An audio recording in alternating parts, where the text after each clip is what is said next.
প্রিয় মানুষটির সাথে সম্পর্ক হওয়া উচিত মেঘ বৃষ্টির মতো। যেখানেই মেঘ সেখানেই বৃষ্টি। আজকে আমাদের গল্পটিতেও ঠিক এরকমই একটা কাহিনীর উল্লেখ করা হয়েছে। তো চলুন তাহলে সরাসরি গল্পে চলে যাই।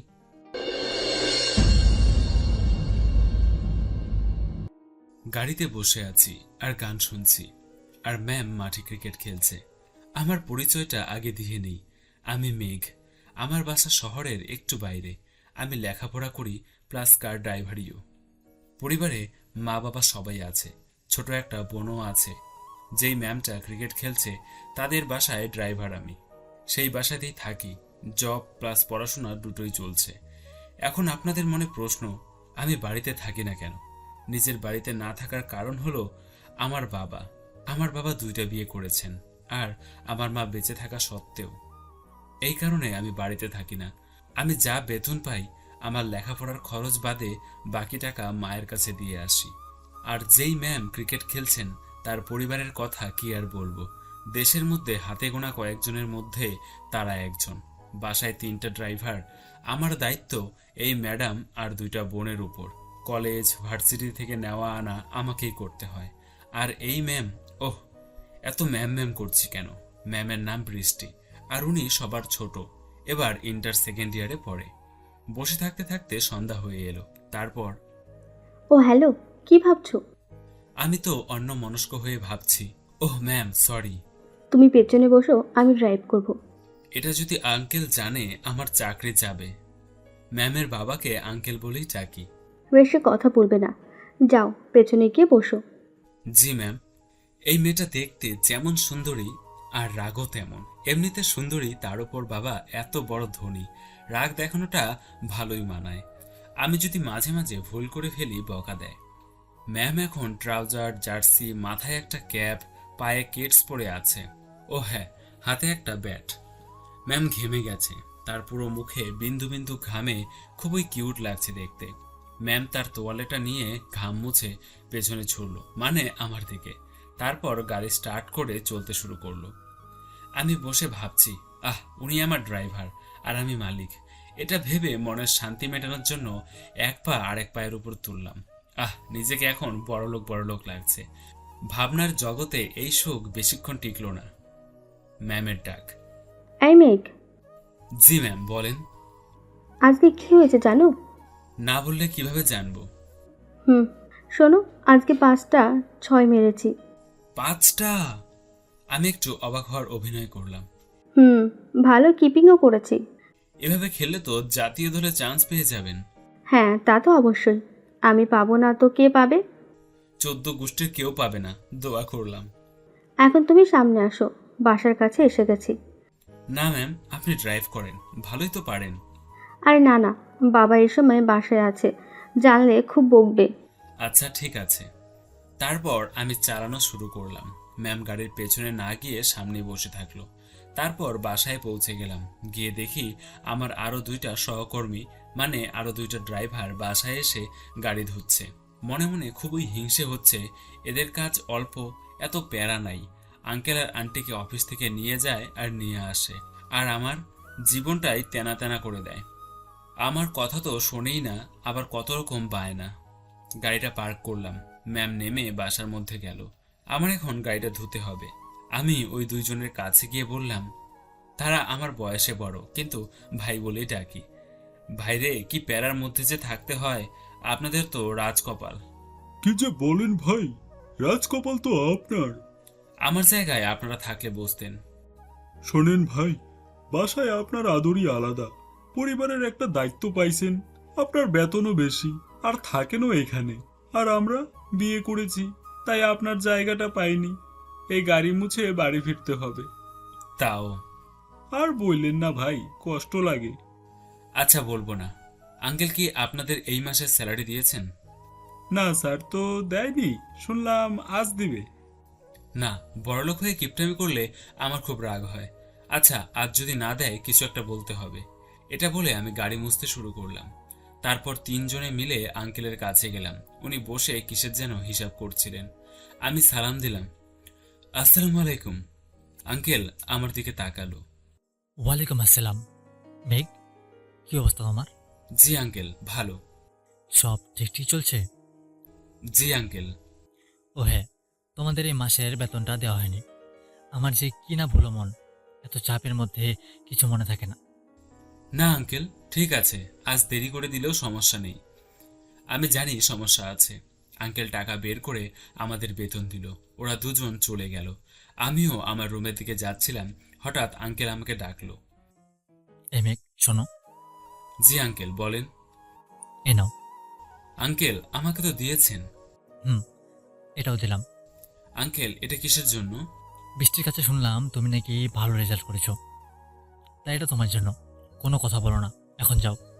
কি আর করার, টাকা হাতে নিয়ে ভাবতে ভাবতে রুমে আসলাম। আমি ভালো রেজাল্ট করেছি, ম্যাম কি করে জানলো? আমি কোন ভার্সিটিতে পড়ি ম্যাম তো জানে না। তাহলে ধুর, কাল জেনে নিব। আজকে অনেক ক্লান্ত, রান্নাঘর থেকে খাবার খেয়ে এসে ঘুমাই। পরের দিন সকালবেলা মাকে ফোন করলাম। হ্যালো মা। হ্যাঁ বাবা, বল। আমি আজ সন্ধ্যায় বাড়ি আসছি কিন্তু। আজ আসবি? হ্যাঁ মা। আচ্ছা, তুই যে বাসায় কাজ করিস সবাই কেমন আছে রে? সবাই ভালো আছে। আচ্ছা মা, রাখি, আমি এখন বের হব। তাড়াতাড়ি চলে আসিস, বেশি দেরি করিস না কিন্তু। আচ্ছা মা, ঠিক আছে। গাড়ির কাছে দাঁড়িয়ে ফোন করছিলাম। বৃষ্টি ম্যাম সহ তার দুই বোন বেরিয়েছে। সবাই খুবই সাজুগুজু করেছে, হয়তো শপিংয়ে যাবে, না হলে কোথাও প্রোগ্রামে যাবে। তারা এসে গাড়িতে বসলো। বড় বোন দুইটা পেছনে বসলো আর বৃষ্টি ম্যাম সামনে বসলো। ম্যাম, কোথায় যাব? আরও? শপিং করতে যাবেন? না, ফুটবল খেলতে যাব। এই হলো এই ম্যামটার রাগ। কিছু না বলে চুপচাপ ড্রাইভ করছিলাম। পেছনে ম্যামগুলো ফোনে হয়তো ফেসবুকিং করছে, আর বৃষ্টি ম্যাম ইয়ারফোনে গান শুনছে। হঠাৎ আমার গতকাল সন্ধ্যার কথা মনে হলো। আঙ্কেল যে বলেছিল বৃষ্টি ম্যাম আমার রেজাল্টের খবর দিয়েছে। আমি ম্যামকে ইশারা করে ডাকলাম। কি হয়েছে? কোনো সমস্যা? একটা কথা বলবো? হ্যাঁ, বলো। আপনি আমার রেজাল্টের খবর জানলেন কিভাবে? আর আঙ্কেলকে বলেছেন কেন? উত্তর কি দিতেই হবে? হ্যাঁ, বলেন। রেজাল্টটা তোমার মাকে তুমি যখন জানিয়েছো তখন আমি শুনে বাবাকে বলেছি। মানে আমি তো আমার রুমে কথা বলেছি তখন। আমি তখন ছাদ থেকে নামছিলাম, তখন তুমি ফোনে কান্না করছিলে, তাই না? হুম। সামনে তাকিয়ে ড্রাইভ করো। জি জি জি ম্যাম। শপিং মলে আসার পর ম্যাম আর তার দুই বোন গাড়ি থেকে নেমে গেল, আর আমাকে বলে গেল 2 ঘন্টা সময় লাগবে। আর আমি কি বলবো, আমার কাছেই বসে থাকা, গাড়িতে বসে তাদের জন্য অপেক্ষা করছিলাম। প্রায় 3 ঘন্টা পর। এই চলো, শপিং করা শেষ। ম্যাম, এত সময় লাগলো? লাগলে তো আর কিছু করার নেই। জি। তারপর রাস্তায় ম্যামকে বললাম, আমি আজ সন্ধ্যায় বাড়ি যাব। বাবাকে বলেছো? হ্যাঁ, আঙ্কেলকে বলেছি। কিন্তু তুমি তো আজ যেতে পারবে না। কেন ম্যাম? কাল গাজীপুরে আমার একটা ম্যাচ আছে, তাই যেতে পারবে না। ম্যাম, ছুটিটা আমার খুবই দরকার। ছুটি না? তাহলে একদম চলে যাও, ফেরার দরকার নেই। ঠিক আছে ম্যাম, ছুটি নিব না। হুম। ধ্যাত, মনটাই খারাপ হয়ে গেল। মাকে খুব দেখতে ইচ্ছে করছিল, কিন্তু দেখতে পেলাম না।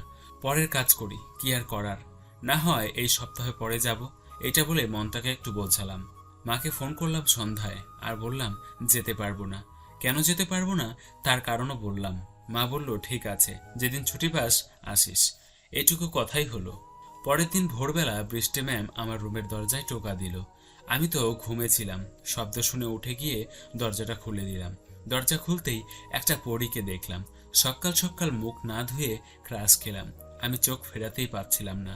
হঠাৎ ম্যাম বলে উঠল, রেডি হয়ে নাও তাড়াতাড়ি। আমি তো সেদিকে খেয়াল না দিয়ে একভাবেই তাকিয়ে আছি। ওই, জি জি ম্যাম।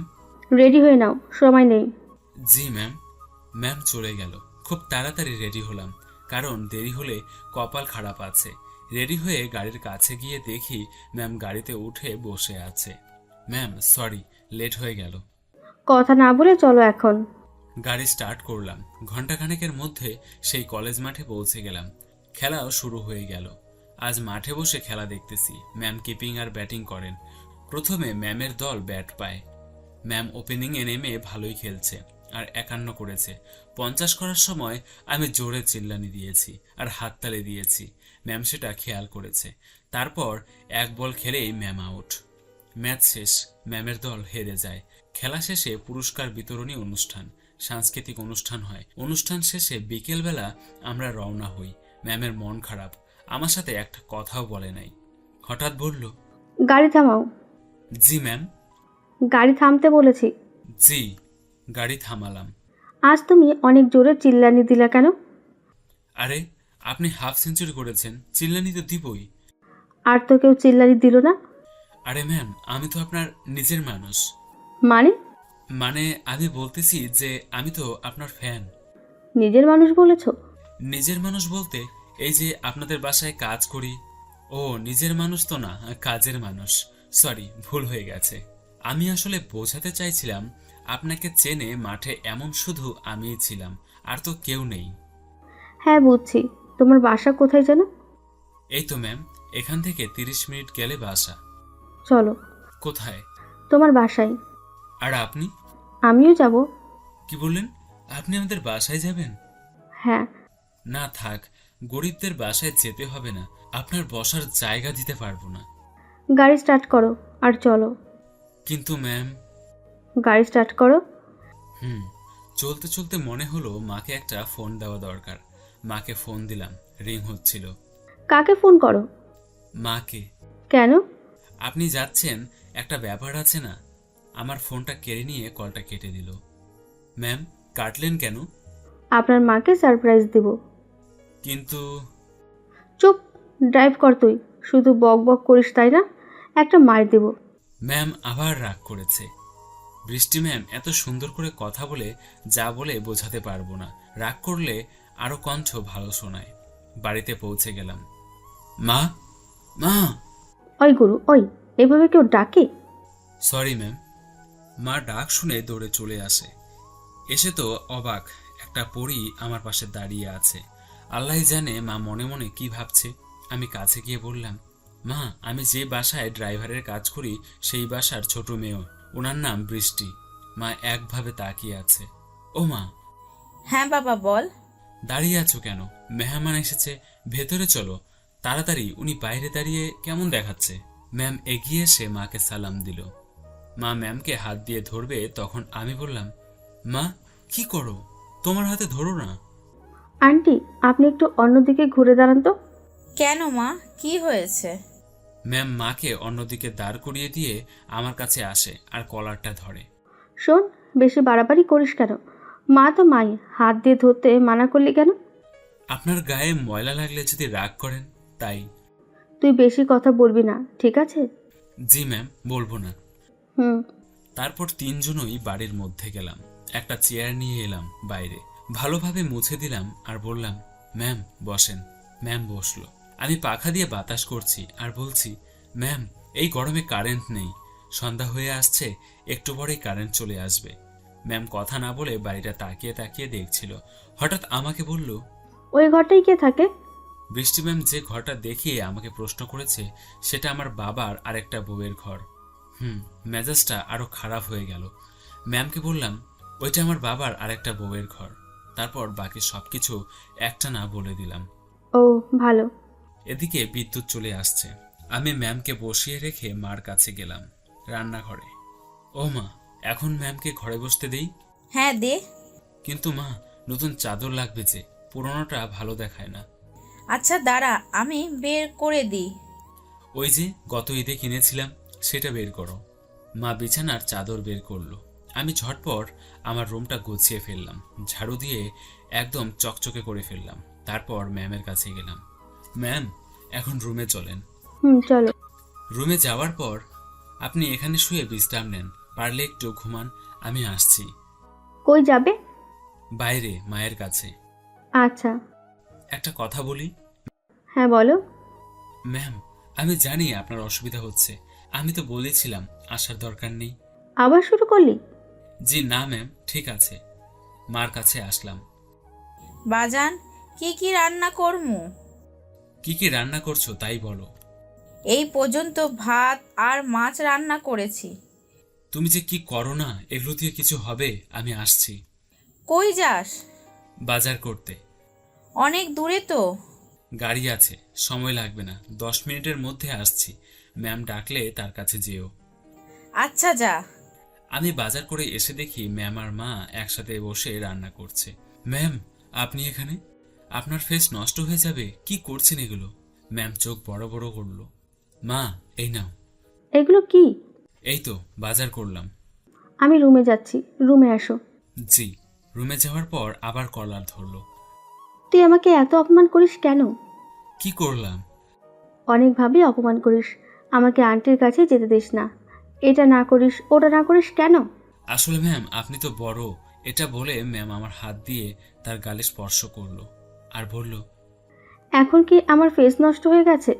আমি কি আর উত্তর দিব, আমি তো অনুভূতিতেই শেষ। ওই, জি ম্যাম। আমার কি ফেস নষ্ট হয়েছে? না। তাহলে আর বলবি এসব কথা? জি না ম্যাম। হুম। বৃষ্টি ম্যামের ফোনে কল আসলো, মনে হয় তার বাবা দিয়েছেন। হ্যাঁ বাবা, বলো। কই তুই? বাবা, আমি তো মেঘের বাড়িতে। ওর বাড়িতে মানে? ম্যাম কথা বলতে বলতে বাইরে চলে গেল, আর আমি কথা শুনতে পেলাম না। কিছুক্ষণ পর আসলো আর জিজ্ঞেস করলাম, আঙ্কেল কি বলল? সেটা শুনে তুমি কি করবে? না মানে এমনি। হুম। আমি বাইরে চলে আসলাম। ও মা, তাড়াতাড়ি করো, আবার ফিরতে হবে। আজই চলে তো আজকে যেতেই হবে। ম্যাম কি এখানে থাকবে নাকি? হ, তাও ঠিক। হুম। যা, তোর বাবার সাথে দেখা কর। পারবো না। কেন? এমনি। এই সম্পর্কে একটাও কথাও বলবো না। আমি সেখান থেকে চলে বাড়ির উঠানে আসলাম। ম্যামও বাইরে আসলো। এখানে দাঁড়িয়ে কি করা হচ্ছে? এই তো এমনি দাঁড়িয়ে আছে। মনে হচ্ছে কিছু ভাবছো। না, এমনি। ও ভালো। আপনার খুব বিরক্ত লাগছে তাই না? এই বিরক্ত লাগবে কেন? আমার খারাপ লাগছিল তাই তো আসলাম। মেঘ, ওই মেঘ, হ্যাঁ মা, বলো। এদিকে আয়। মার কাছে গিয়ে বললাম, কি হয়েছে? রান্না তো হয়েছে, এখানে তাহলে খেতে দে। আচ্ছা, তুমি এগুলো নিয়ে আমার ঘরে যাও। আচ্ছা। আমার রুমে গিয়ে সবকিছু ঠিক করে ম্যামের কাছে এলাম। ম্যাম, চলুন। কোথায় যাব? খাবেন, চলেন। না, আমি খাবো না। মা রান্না করেছে, না খেলে রাগ করবে। চলো, তবে বেশি খাবো না কিন্তু। হ্যাঁ, আপনি যতটুকু পারেন খাবেন। হুম। ম্যাম রুমে যাওয়ার পর, এই কি, এত খারাপ কেন? ম্যাম আপনার জন্য। ওই, আমাকে কি রাক্ষসী মনে হয়? এত খাবার রান্না করতে কে বলেছে? এটা তো আপনার কাছে। চুপ। আচ্ছা ম্যাম, উঠে বসুন, আমি পানি দিচ্ছি। তেমন ভালো জায়গা না থাকায় ম্যামকে বিছানায় খেতে দিয়েছি। আমি একা কেন? আপনি তো একাই আসছেন। আন্টি কই? মা আছে অন্য রুমে। আমার সাথে খাবে না? কি যে বলেন, আপনি খেয়ে নেন। আমার দিকে তাকা। জি। যা, মাকে ডেকে আন। আমি তুই মা একসাথে খাবো। আমি কি করব ভাবছিলাম। যা। জি জি, যাচ্ছি। তারপর মাকে ডেকে নিয়ে আসলাম। ম্যামের জোরাজুরিতে একসাথে খেতে বসলাম। আমি তো খাওয়া শুরু করে দিয়েছি। মাও শুরু করবে ভাব, কিন্তু ম্যাম খাচ্ছে না। আমি হাত দিয়ে খেতে পারি না। ও নো, আমি তো ভুলেই গিয়েছিলাম। মা, একটা চামচ নিয়ে আসো। আমি চামচ দিয়েও খেতে পারি না। তাহলে? আমাকে খাইয়ে দিতে হবে। আম্মু আমাকে প্রতিদিন খাইয়ে দেয়। আচ্ছা মা, আমি তোমাকে খাইয়ে দিচ্ছি। মা, আমি ডাকলাম কিন্তু কথা বলতে পারলাম না, কারণ ম্যাম আমার দিকে বড় বড় চোখ করে তাকিয়ে আছে। ম্যামের চোখ অনেক সুন্দর, অনেক পরিষ্কার, আর এত সুন্দর দেখতে আমি যে কতবার ক্রাশ খাইছি নিজেও জানি না। আন্টি, আপনি খাইয়ে দিন। ম্যামের কথা মতো খাইয়ে দিচ্ছে মা। আমি বিড়বিড় করে বলে উঠলাম, বিয়ে করলে বুঝবে। ম্যাম আমার কথা বুঝতে পেরে বলল, বর বাছাই করা, যা বলবো তাই করবে। বড় বড় লোকের বড়সড় ব্যাপার। ম্যাম জোরে আমাকে চিমটি কাটলো। এতটাই ব্যথা পেয়েছি যে চোখ দিয়ে পানি চলে আসছে। আমার চোখে পানি আসা দেখে মা বলল, কি রে বাবা, ঝাল বেশি হয়েছে? আমি কথা না বলে মাথা নাড়িয়ে বুঝিয়ে দিলাম, না মা, ঠিকঠাকই আছে।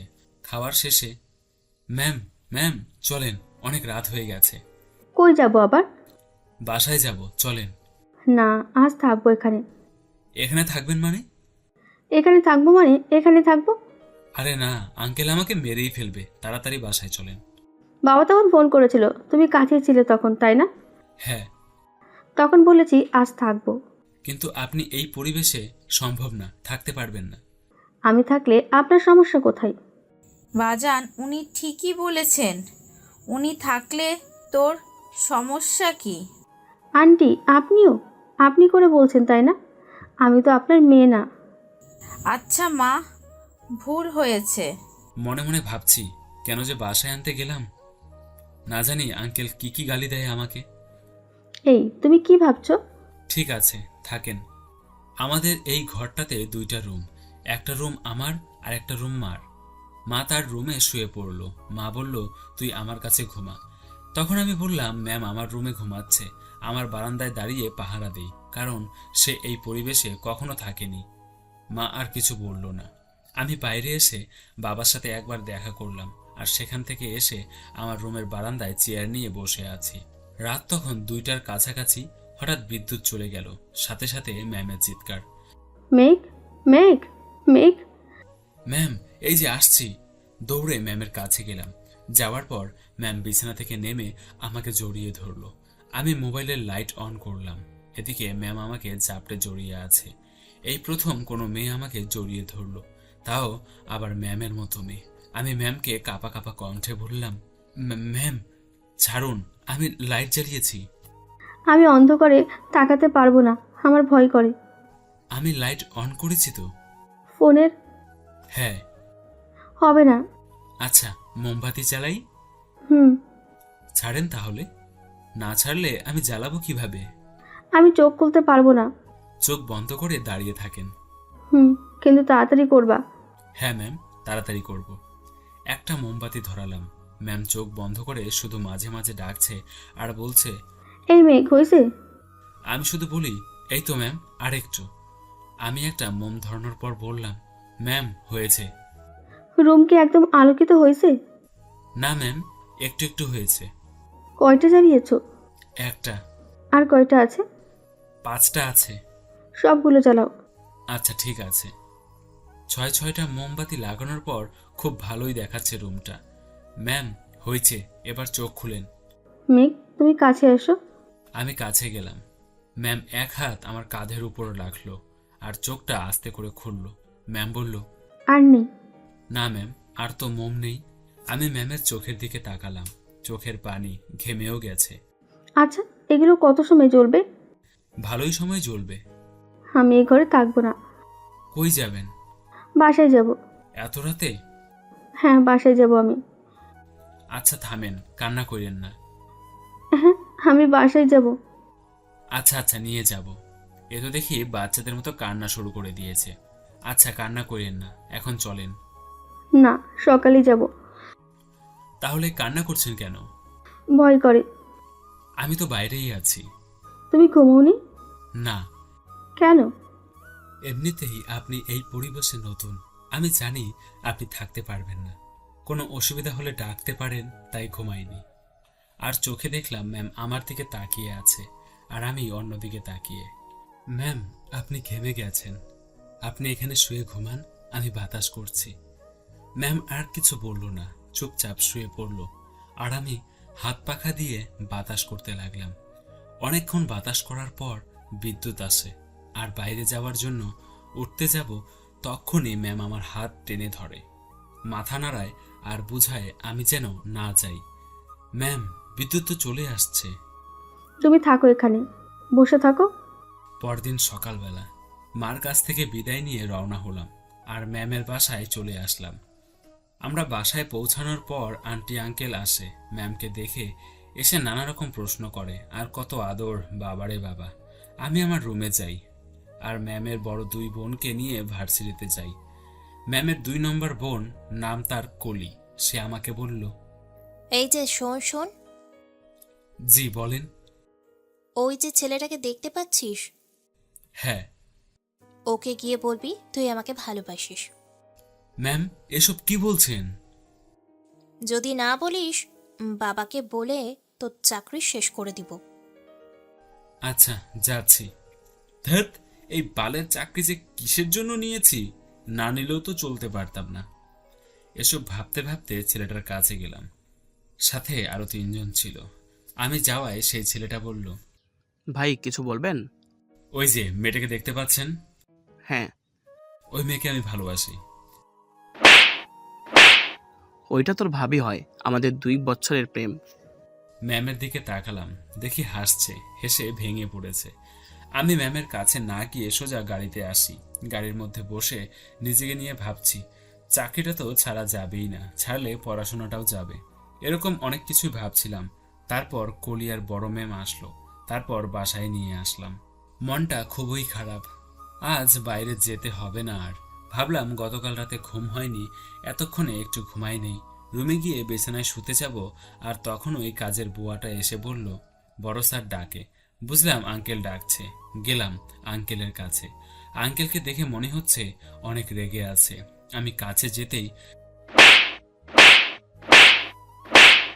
ঠাস ঠাস করে আমাকে একের পর এক মেরেই চলেছে। আমি মাথা নিচের দিকে দিলাম আর ভাবছিলাম আমি আবার কি করলাম। কলি ম্যাম কিছু বানিয়ে বানিয়ে বলেনি তো? তোর কারণে বৃষ্টির জ্বর হয়েছে, আর সাথে পেট ব্যথাও। ডক্টর আসছে, যদি খাবারের কারণে কোনো সমস্যা হয় তোর খবর আছে। আমি আর কি বলবো, চুপচাপ দাঁড়িয়ে আছি। একভাবে 1 ঘন্টা দাঁড়িয়েছিলাম। হঠাৎ ফোনটা বেজে উঠল। ফোন হাতে নিয়ে দেখি বাবা কল করেছে। আঙ্কেল রেগে আছে তাই ভয়ে কলটা ধরলাম না। রিং বাজতে বাজতে কেটে গেল। এরকম আরো 2 বার বাজলো। তারপর সাহস করে কলটা ধরলাম, হয়তো কোনো দরকারে কল দিয়েছে। কল ধরতেই বাবা কাঁপা কাঁপা কণ্ঠে বলল, তোর মার নেই রে বাবা, তাড়াতাড়ি বাড়িতে আয়। কথাটা শোনার পর আমার চোখ বেয়ে পানি পড়া শুরু হইল। আঙ্কেল, আমি ডাকলাম। আমার দিকে তাকালো। আমার মা মারা গেছে, আমি যাই। আমি কিভাবে কি বললাম কিছুই বুঝতে পারছিলাম না। গাড়ি নিয়ে খুব দ্রুত বাড়িতে ফিরলাম। অনেক লোকজন জড়ো হয়েছে। বাবা আমাকে দেখে কাছে আসলো। আমি পাগল প্রায় হয়ে বললাম, ও বাবা, মাকে তো আমি সকালে রেখে গেলাম, সুস্থই ছিল। আমাকে বলল, বাবা গত সপ্তাহে আসার সময় কয়েকদিনের ছুটি নিয়ে আসিস। এই বলে কান্না শুরু করে দিলাম। রাতে দাফন কাজ শেষ করি। বাসায় এসে বিছানায় একটু শরীরটা মেলে দেই। হঠাৎ ফোনে একটা টেক্সট আসলো। আঙ্কেল টেক্সট করেছে। গাড়িটা দিয়ে গেলে ভালো হয়, সকালে ওদের ভার্সিটি যেতে হবে। আমি বাবাকে বলে তখনই রওনা হই। আরে গাড়ি দিতে না, পরের দিন আমি ভার্সিটিতে নিয়ে যাব। এই চাকরিটা আমার হাতছাড়া করা যাবে না। বাসায় আসলাম। আঙ্কেল দেখি বাইরে দাঁড়িয়ে আছে। আর কি কাজ করবে? জি। তাহলে চাবি তোমার কাছে রেখে দাও, আর যদি না করো তাহলে দিয়ে দিতে পারো। জি না আঙ্কেল, কাজ করব। গুড। কিছুক্ষণ পর আবার বাইরে আসলো, এসে বলল, তুমি আর ভিতর রুমে থাকতে পারবে না। রাতের মধ্যে তোমার জিনিসপত্র গুছিয়ে ওই কুটিরে থাকতে পারো, আর না থাকতে পারলে ভাগো। বুঝতে পারলাম আঙ্কেল আমাকে রাখতে চাইছে না, কিন্তু থাকতে তো আমাকে হবেই। কি হলো, থাকবে? জি আঙ্কেল, আমি সবকিছু নিয়ে কুটিরে যাচ্ছি। আমি আমার রুমের সব জিনিসপত্র ওই কুটিরে নিয়ে যাই। কুটিরে 2টা রুম, তাও খুব ছোট ছোট। মেঝেতে একটা মোটা চট বিছানো, খাট বা চৌকি নেই। বুঝলাম থাকা একটু কষ্টই হবে। বইগুলো মাথার কাছে রাখলাম। একটা রশি টানালাম কাপড় রাখার জন্য। কুটিরে লাইট ছিল না। আমি কয়েকটা মোমবাতি কিনে আনলাম, কারণ রাতে আমায় পড়তে হয়। এভাবে চলছিল সবকিছু। 1 সপ্তাহ পার হয়ে গেল। বৃষ্টি ম্যামের সাথে দেখা হয় না। সে অনেক অসুস্থ, তাও আমার জন্য। একদিন দেখি 3 বোন একসাথে বাসা থেকে বের হলো। বৃষ্টি ম্যাম আমার দিকে তাকালোই না, গাড়ির পেছনে গিয়ে বসলো। আমি গাড়িতে বসলাম। কলি ম্যাম বলল, বৃষ্টির ভার্সিটিতে চল। আচ্ছা। ভার্সিটিতে আসার পর 3 জন গাড়ি থেকে নামলো আর আমাকে বলল, এ তুইও নাম। আমিও নামলাম। আমাদের পেছনে পেছনে আয়। একটু হাঁটার পর বড় 2 জন বৃষ্টি ম্যামকে বলল, বৃষ্টি, তুই এখানেই বস, আমরা আসছি। আমাকে নিয়ে আবার কয়েকটা ছেলের কাছে যায়। ছেলেগুলো আমাকে দেখে একটু হাসলো আর ধরে একটা রুমের মধ্যে নিয়ে গেল। আমি কিছু বলছি না, কি হবে তার অপেক্ষায় আছি। রুমে নিয়ে যাওয়ার পর 2-1 জন কয়েকটা চড় মারলো। হঠাৎই লক্ষ্য করলাম বৃষ্টির বড় বোন একটা লাঠি নিয়ে আমার সামনে দাঁড়ালো। পেছন থেকে 2 জন আমার হাত ধরে দাঁড়িয়ে আছে। আমি প্রেম করি, এটা আব্বুর কাছে বলছিস কেন? এই বলে একটা বাড়ি মারলো। সে একটা বদ ছেলের সাথে প্রেম করে। এটা আমি আঙ্কেলের কাছে বলে দিয়েছিলাম। কি রে, আমি প্রেম করব, তোর কি? হ্যাঁ, তোর কি? এটা বলে কিছুক্ষণ লাঠি দিয়ে পেটালো, চড়ও মারলো অনেকগুলা। আসলে পরিবারের মানুষ আর বড় বোন ভেবে তার ভালোর জন্যই বাসায় জানিয়েছিলাম, আর তার জন্য আজ আমার এই অবস্থা। তারপর আমাকে বলল, তোকে যে এইভাবে মেরেছি কাউকে বলবি না, বললে আরো খারাপ হবে তোর জন্য। এতদিন এর রাগটা নামিয়ে ফেললাম। তোর ঠোঁটের কোনায় রক্ত, মুছে বাহিরে আয়। তাই করলাম, মুছে বাইরে আসলাম। তারপর সোজা বাসায়। শরীরটা খুব ব্যথা করছে, কুটিরে এসে শুয়ে পড়লাম। একটা বই উঁচু করে ধরলাম, দেখি অক্ষরগুলো ঝাপসা দেখাচ্ছে, তার মানে আমার চোখে পানি। বইটা রেখে দিলাম। দুঃখ কেমন সেটা যেন ভুলেই যাচ্ছি। হঠাৎ কারো পায়ে শব্দ পেলাম। বৃষ্টি ম্যাম আমার কুটিরে ঢুকলো, হাতে একটা লাঠি নিয়ে। লাঠি দেখে আমি ভয়ে মুখ ফসকে বলেই ফেললাম, ম্যাম মারবেন না, আমি সহ্য করতে পারবো না। আমি অনেক মাস সহ্য করেছি, আর পারছি না। কি? অনেক মাস সহ্য করেছো মানে?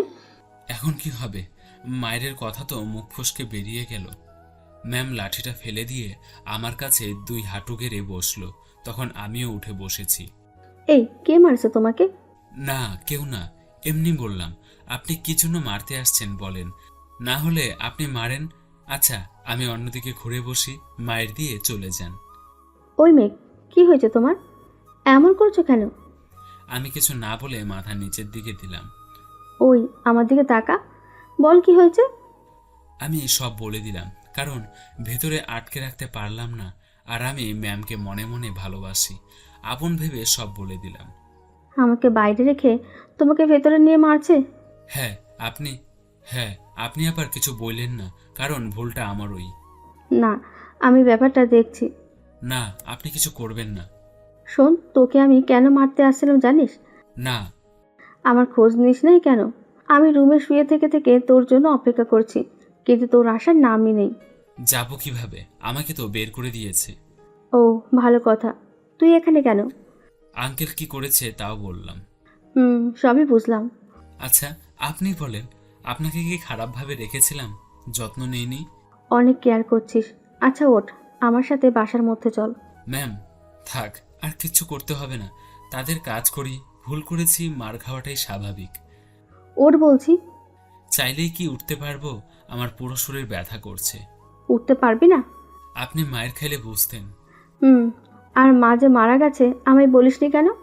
আপনি তো তখন অসুস্থ ছিলেন। ও, তুই এখানে থাক, আসছি আমি। ম্যাম চলে গেল, লাঠিটা নিয়েই গেল। কি যে করবে বাসায় আল্লাহই জানে। বৃষ্টি ম্যাম বাসার মধ্যে গিয়ে তার বোনকে ডেকে নিয়ে বাবার কাছে যায়। বাবা, ও প্রেম করে। তো আমি প্রেম করি, তোর কি? এ থাম তোরা, বাবা, তুমি ওকে কিছু বলবে না? আগে তো বলেছি, এখন তো আর এগুলো করে না। তুমি জানো করে কি করে না? ওর বিএফকে দিয়ে। তারপর আমার কথা বলল। প্রেম করেছে, ভালো করেছে, ওদের বিয়ে দিয়ে দেওয়া হবে। কিন্তু তুই ড্রাইভারের পক্ষ নিলি কেন? ও তাই? ও প্রেম করলে কিছু না, ওকে আমার বর তাহলে ওই ড্রাইভার। আমি ওকেই ভালোবাসি, ওর সাথেই সারা জীবন থাকবো। দেখি কে আটকায়। দেখেছো বাবা, তোমার মুখের ওপর কত বড় কথা বলে চলে গেল। ওকে এই বাসা থেকে বের করে দাও, ও ওই ড্রাইভারের সাথেই থাকুক। চুপ, ও নয়, ওই ড্রাইভারকে বিদায় করতে হবে। ম্যাম আমার কাছে আসে আবার। আমি শুয়েছিলাম, প্রায় ঘুমিয়েছিলাম, এসে ডেকে তুলল। এই ওঠ ওঠ। কই যাব? আগে উঠতে বলেছি, ওঠ। কথা বলবি না? কোনো রকম কষ্ট করে উঠলাম। এখন আমার সাথে আয়।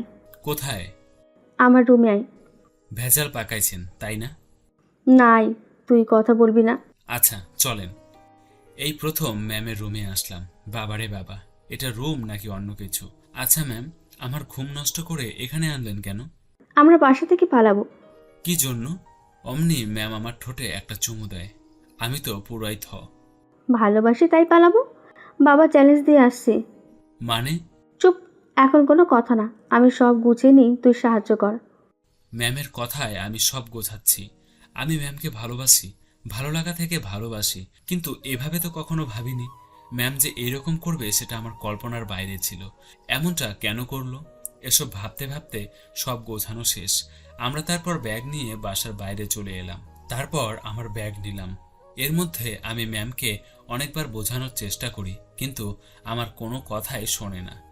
যা টাকা পয়সা ছিল সব নিয়েই রওনা হলাম। এমনিতে রাত করে রওনা দিয়েছি, তার মধ্যে একটা মেয়েকে নিয়ে। জানি না ম্যাম আমাকে কই নিয়ে যাচ্ছে, জিজ্ঞেস করতেও ভয় লাগছে। তাও মনে সাহস নিয়ে বললাম, ম্যাম আমরা কি হেঁটেই পালাবো? হ্যাঁ, সামনে আমার একটা ফ্রেন্ডের বাসা। ওরা বলেছি একটা কাজের ব্যবস্থা করতে, আর ওদের বাড়িতেই আমরা থাকবো। আমি তো আপনাকে বিয়ে করতে পারবো না। ম্যাম হঠাৎ করেই দাঁড়ালো আর আমার দিকে তাকিয়ে বলল, আমাকে তুই পছন্দ করিস না? আপনি দেখতে অনেক সুন্দরী, এই হিসাবে পছন্দ করি, কিন্তু ওই হিসাবে না। আমি তোরে যে ওই হিসেবে পছন্দ করি, তাই তোরে ওই হিসেবে। তারপর পুছে নে। এটা সম্ভব না। ঘড়ি ধর, এখন থেকে 8 ঘন্টার মধ্যে আমি আর তুই বর্বর হব। A I. কি আর করার, এক সমস্যা ফেলে আরেক সমস্যা। দেখি আগে কোথায় নিয়ে যাচ্ছে, সেখানে যাই, তারপর তাকে বুঝিয়ে সুঝিয়ে আটকানো যায় কি না। 10 মিনিট হাঁটার পর একটা বাসার সামনে দাঁড়ালো ম্যাম। তারপর আমার হাতটা ধরে বাসাটার মধ্যে নিয়ে গেল। বাসার মধ্যে গিয়ে দেখি অনেকগুলা মেয়ে আর একটা ছেলে, একটা মুরব্বি, কাঁধে তার ব্যাগ, মনে হলো এটাই কাজী। তোরা সব রেডি করেছিস? হ্যাঁ রে, সব ওকে। এইটা কাজে, তাই না? হ্যাঁ, আমাকে সাজাবে কে? ওরা দুজন। ওকে, 10 মিনিটে যা হয় খুব তাড়াতাড়ি করতে হবে। ম্যাম এগুলো কিন্তু। ম্যাম আমার দিকে চোখ বড় বড় করে তাকালো। ওর দিকে খেয়াল রাখিস, সবাই পালিয়ে যেন না যায়। ম্যাম কথাটা বলে একটা রুমে চলে গেল। একটা মেয়ে বলল, দুলা ভাই, বউ তো ঝাক্কাস পেয়েছে। হুম। ধূমপান করেন? না। তাহলে কিসের ছেলে মানুষ আপনি? কিছু মনে করেন না, আমরা সবাই করি, প্রতিদিন না। ভালো। মনে মনে বলছি, এ কেমন ফ্রেন্ড সার্কেল। ঠিক 10 মিনিট পর বৃষ্টি ম্যাম সেজে গুজে বের হয়। যদিও তেমন সাজেনি, যেটুকু সাজছে তা দেখে আমি আবার ক্রাশিত। ম্যাম আমাকে একটা চেয়ারে বসালো। ওই কাজী কই গেছে রে? একটু পর কাজীও বের হয়ে আমাদের সামনে বসালো। আমি শুধু এদিক ওদিক মোচড়ামুচড়ি করছি। ম্যাম আমাকে বলল, এই সোজা হয়ে বস। আচ্ছা, সাক্ষী আছো তো? না, নেই। ম্যাম সাক্ষী ছাড়া তো বিয়ে হবে না, চলেন বাসায় চলেন। চুপ, বস তুই। আমি চুপ হয়ে গেলাম। সাক্ষী দ্বারা হবে না? না, হবে না। আচ্ছা, তাহলে আপনি সাক্ষী দেন। এটা কখনো হয় না। আজ হবে। সম্ভব না। সম্ভব, তুই সাক্ষী দিবি। তোর নাম লেখ। এটা করতে পারবো না মা, এটা করা যাবে না। এই, কেউ মালটাকে দে তো, কাজের উপরে যাওয়ার শখ হয়েছে। তারপর আর কি, নিজেই সাক্ষী, বিয়েটা হয়ে গেল। আমি আর কিছু বললাম না, কারণ জানি জেদ ধরে লাভ নেই। বিয়ের কাজটা শেষ হওয়ার পর সবাই চলে গেল।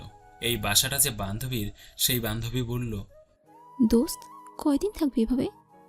আমার যতদিন ইচ্ছে ততদিন। বাবা তো 2 দিন পর আসবে। যখন আসবে তখন দেখা যাবে। কিন্তু এখন চুপ থাক। আমরা থাকবো কোথায়? আমার রুমে। চল, রুমটা দেখিয়ে দে।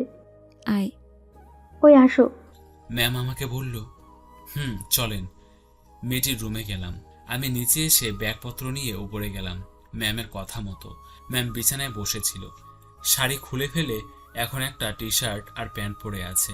আমি ব্যাগ এদিক ওদিক নেওয়া আনা করছিলাম। ম্যাম আমাকে বলল, এইদিকে আসো তো। আমি তার কাছে গিয়ে দাঁড়ালাম। এখানে বসো। কি বলবেন বলেন? মেজাজ খারাপ করো না, বসো। একটু দূরে বসলাম। ম্যাম কাকে যেন কল করলো। হ্যালো বাবা।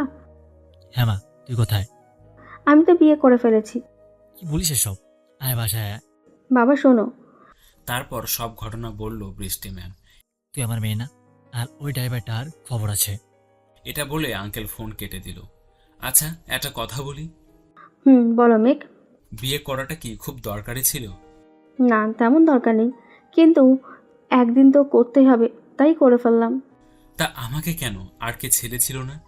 না, তোরে ছাড়া কাউকে ছেলেই মনে হয় না। ম্যাম তো হাসছে আর আমার ভয় কাজ করছে। হই, আমি ঘুমাবো। আচ্ছা আপনি তাহলে ঘুমান। আর তুমি? আমিও ঘুমাবো, কিন্তু কোথায় ঘুমাবো? আমার সাথে। না, কি বলেন? ওই ন্যাকামো বাদ দে, দরজাটা লাগিয়ে দিয়ে আয়, আমার পাশে ঘুমা। তাই করলাম, দরজাটা লাগিয়ে দিয়ে আসলাম। বিছানাটা অনেক বড়, কিন্তু আমার লজ্জা আর ভয় করছে। ম্যামের পাশে ঘুমাবো আমি, ভাবা যায়। তাই করলাম, ম্যামের পাশে ঘুমালাম। ম্যাম অন্যদিকে মুখ ঘুরিয়ে শুয়ে আছে, আর আমি উপরের দিকে তাকিয়ে মার কথা ভাবছি। প্রায় 30 মিনিট কারোর সাথে কোনো কথা নেই। আমি ম্যামকে ডেকে বললাম, ম্যাম, হ্যাঁ বলো। আমার কেমন যেন লাগছে। কেন, কি হয়েছে? শরীর খারাপ? ম্যাম আমার কাছে এসে মাথায় হাত রাখলো। না ম্যাম, ভয় করছে। আরে কিসের ভয়, আমি আছি না। আপনি আছেন তাই তো ভয়। মনে মনে বললাম। শোনো, তুমি আমাকে ম্যাম বলবা না, নাম ধরে রাখবা। আমার পায়ের উপর এক পা তুলে দিয়েছে। পা নামান। তুই আমার বোন, আমি পা দিলে তোর কি সমস্যা? চুপ করে আছি, কি বলবো? আচ্ছা শোনো, আমরা আর বাসায় ফিরবো না, একটা ফ্ল্যাট নিয়ে থাকবো। তুমিও কাজ করবে, আমিও করব, আর তাতেই সংসার চলবে। ম্যাম তো বাস্তবতা সম্পর্কে কিছুই জানে না, এখন একে কিভাবে বোঝাই? ওই কিছু বলছো না কেন? ম্যাম দেখেন, যা হয়েছে হয়েছে, আপনি বাসায় চলে যান। খুত্তা, তোর আমি মেরেই ফেলবো। আমাকে চলে যেতে বলিস তাই না? আমার উপরে বসে আমাকে কিল ঘুষি দেওয়া শুরু করেছে। আমি শুধু মাইলগুলো আটকাচ্ছি। হঠাৎই বৃষ্টির ফোনে একটা কল আসে। বৃষ্টি ফোনটা হাতে নিয়েছে, কিন্তু রিসিভ করছে না। আমি বললাম, কে ফোন করেছে? মেজো বোন। আচ্ছা, ফোন রিসিভ করেন, দেখেন কি বলে। হুম। ম্যাম ফোন ধরে বলল, হ্যাঁ আপু বলো। শোন, তোরা যেখানে আছিস সেখান থেকে তাড়াতাড়ি পালিয়ে যা। মেঘকে মারার জন্য বাবা লোক পাঠিয়েছে, হাতে পেলে কিন্তু একেবারে মেরে ফেলবে। বাবা জানলো কিভাবে? জানি না রে, তোদের যা বললাম তাই কর। ম্যাম ফোনটা রেখে বলল, মেঘ তাড়াতাড়ি বাসা ছাড়তে হবে, ওরা আমাদের খোঁজ পেয়েছে। ম্যামের কথা শুনে আমি আর দেরি করলাম না, ঝটপট ব্যাগ নিয়ে দুজনে বেরিয়ে পড়লাম। আচ্ছা মেঘ, আমরা এখন কোথায় আছি? এই তো ম্যাম, শাপলা চত্বর। বাসায় যাবেন? না, বাসায় যাব না। ম্যাম আমাকে জড়িয়ে ধরল। তুমি আমাকে অনেক দূরে নিয়ে চলো, আমি তোমার সাথে থাকবো। আমি ভাবছি, মেয়েটা আমার কাছে এমনি এমনি আসেনি, অনেক বিশ্বাস আর ভালোবাসা নিয়ে আসছে। একে কি কাছে রেখে দিব? মেয়েটা আমাকে জড়িয়ে ধরে আছে। আচ্ছা চলো যাই। ও মেঘ চলো না, অনেক দূরে চলে যাই। আমরা সিলেটের একটা বাসায় উঠলাম। পরের দিন সকালবেলা সিলেট শহরে পৌঁছে গেলাম। বৃষ্টিতে আর ফোন অফ করে রাখছে, আর আমার ফোনও অফ। আমরা একটা হোটেল নিয়ে নিলাম, যেহেতু বিবাহিত তাই কোনো সমস্যা হলো না। রুমের মধ্যে দুজনে কথা বলছি। আচ্ছা ম্যাম। ম্যাম না, নাম ধরে বলো। আচ্ছা শোনো, আমার তো কাজ খুঁজতে হবে, বসে থাকলে তো হবে না। তোমার কাজ করা লাগবে না, টাকার অভাব নেই আমার। কিন্তু আমার নেই, আমার লাগবে। বৃষ্টি আমার কাছে এসে দাঁড়ালো আর বলল, আমার টাকায় তোর টাকা। আপনার কত টাকা আছে শুনি, কতদিন চলতে পারবো? সারা জীবন চলতে পারবো। তুই জানিস না আমি কি জিনিস? টাকা চিন্তা করতে হবে না। কিন্তু কাজ তো করতেই হবে, তা না হলে ভালো লাগবে না। আচ্ছা আজকে একটু রেস্ট নিই, কাল বের হয়ে একটা কার কিনবো, তারপর তোকে ড্রাইভার রাখবো। খুশি এখন? ম্যাম আপনি এত টাকা? আবার ম্যাম আর আপনি করে বলিস তুই? আচ্ছা বলতেছি, এত টাকা কোথায় পেলে? তোর শোনা লাগবে না। একটা কথা বলি। হ্যাঁ বল। রাগ করো না, যেহেতু তুমি আমার বউ, তাই আমার ইচ্ছা আমি কাজ করে আমার টাকা দিয়ে বউকে খাওয়াবো। ওরে আমার গুলুমুলু বট্টারে, আচ্ছা খাওয়াবে, এখন আমার টাকায় খাও। তোমার খারাপ লাগছে না? না। তোমার পরিবার ছেড়ে আমার কাছে আসলে কেন? আমি তো তোমাকে কখনো বলি নাই তোমাকে ভালোবাসি, তোমাকে কোনো কিছুর মাধ্যমে বোঝাইও নাই। তারপরও শোনো আমার বোকা বর, তুমি আমাকে যে কেয়ার করতে তার প্রেমে পড়ে গেছি। আর বড় কথা হলো তুমি আমাকে ভালোবাসো, এটা আমি 100% শিওর ছিলাম। সেটা কিভাবে? তোমার চোখ, আমি বকা দিলে তোমার চোখে বিরক্ত দেখিনি। তুমি কখনো খেয়ালই করনি যে আমি তোমার চোখের দিকে তাকিয়ে আছি। তাই? আর তুমি বোকা আছো অনেক। কোন দিক দিয়ে? সব দিক দিয়ে। কতজন প্রেম করে, কত কিছু করে, আর এখনো পর্যন্ত তোমার কাছে যেতে পারলাম না। আমি যে ভালোবাসি না। কি বললি কুত্তা? আমাকে তো পুরোটা বলতেই দিল না। আমাকে টেনে তুলে তার ঠোঁটের সাথে ঠোঁট লাগিয়ে দিল। কিছুক্ষণ পর থেমে যায়। ম্যাম মাথা নিচের দিকে দিয়ে আছে। আমি সাহস করে আমার দুহাত দিয়ে তার মুখ তুলে ধরি। কান্না করছো কেন? আমি না তোমার কষ্ট সহ্য করতে পারি না। আমি তোমার কষ্ট দেখেই জোর করে এমনটা করেছি। তুমি আমাকে কখনো ছেড়ে যাবে না মেঘ? আবার জড়িয়ে ধরে কান্না শুরু করেছে। আমি তার মাথায় হাত বুলিয়ে বললাম, আচ্ছা যাব না। আচ্ছা সব গুছিয়ে নেই। আমি সাহায্য করি। তুমি পারবে না, বসে থেকে দেখো আমি সব ঠিকঠাক করি। আমার খুব ক্ষুধা লাগছে, চলো বাইরে খেয়ে আসি। সেই সাথে শহরটা ঘুরে দেখা যাবে। ওকে চলো। তারপর বাইরে গিয়ে খাওয়া দাওয়া করলাম, অনেক ঘুরলাম। রাতে দুজনে শুয়ে আছি। বৃষ্টির মন খারাপ। আমি বললাম, মন খারাপ কেন? বাসার সবাইকে দেখতে ইচ্ছে করছে। বাসায় যাবে? বৃষ্টি ম্যাম আমার দিকে ঘুরে মাথা নাড়ল। খুব খারাপ লাগছে আমার। ম্যাম আমার কাছে এসে বুকের উপর মাথা রাখলো। তাহলে এমন করার কি দরকার ছিল? জানি না, আমি তোমার কষ্ট দেখতে পারি না। আমি কি তোমার পরিবারের কেউ? তাহলে তুমি আমার কলিজার একটা অংশ। আমার চোখ বেয়ে পানি পড়ছে। সব কষ্ট সহ্য করতে পারবো, কিন্তু তুমি কষ্ট পাবে এটা সহ্য করতে পারবো না। সেই জন্যই তোমাকে সারা জীবনের জন্য কাছে রেখে দিলাম।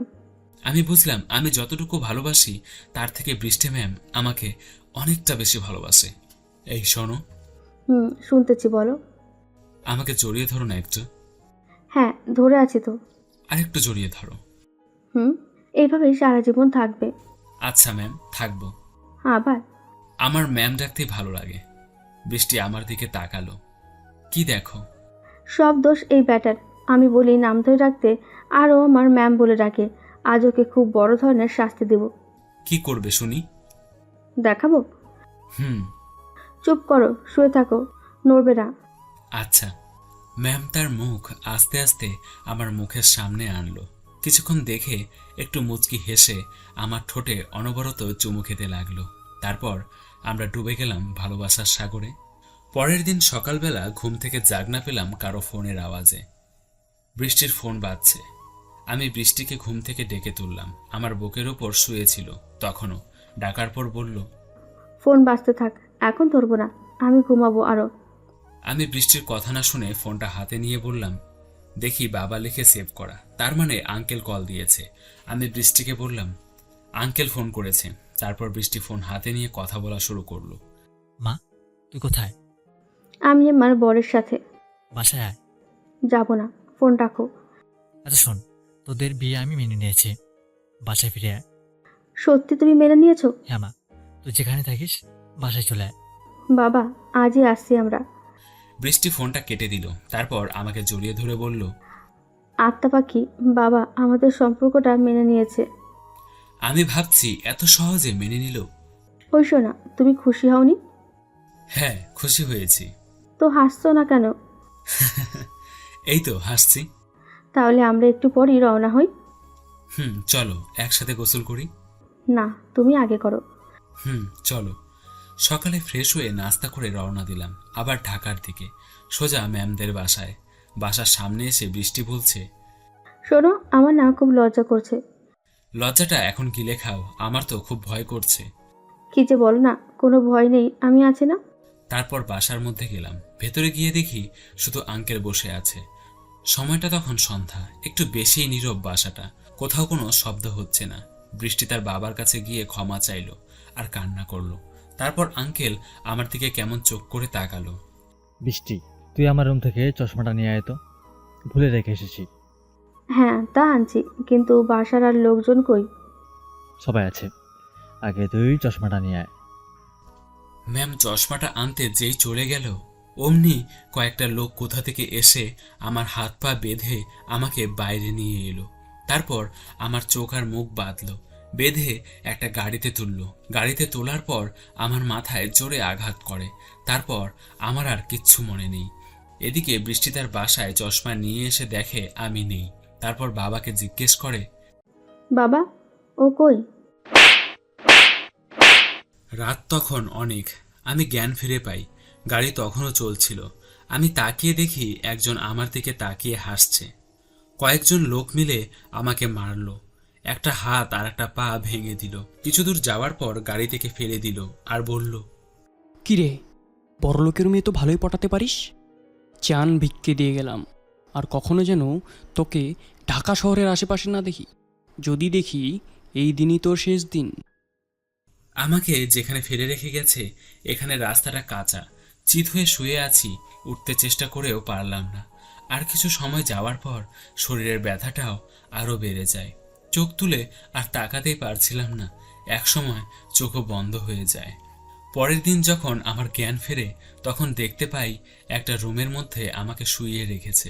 আমি হাত পা কিছুতেই নাড়াতে পারছিলাম না। রুমটার মধ্যে কেউ ছিল না।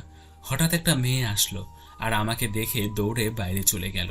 কিছুক্ষণ পর কয়েকজন মিলে আমাকে ঘিরে ধরলো আর জিজ্ঞেস করতে লাগলো।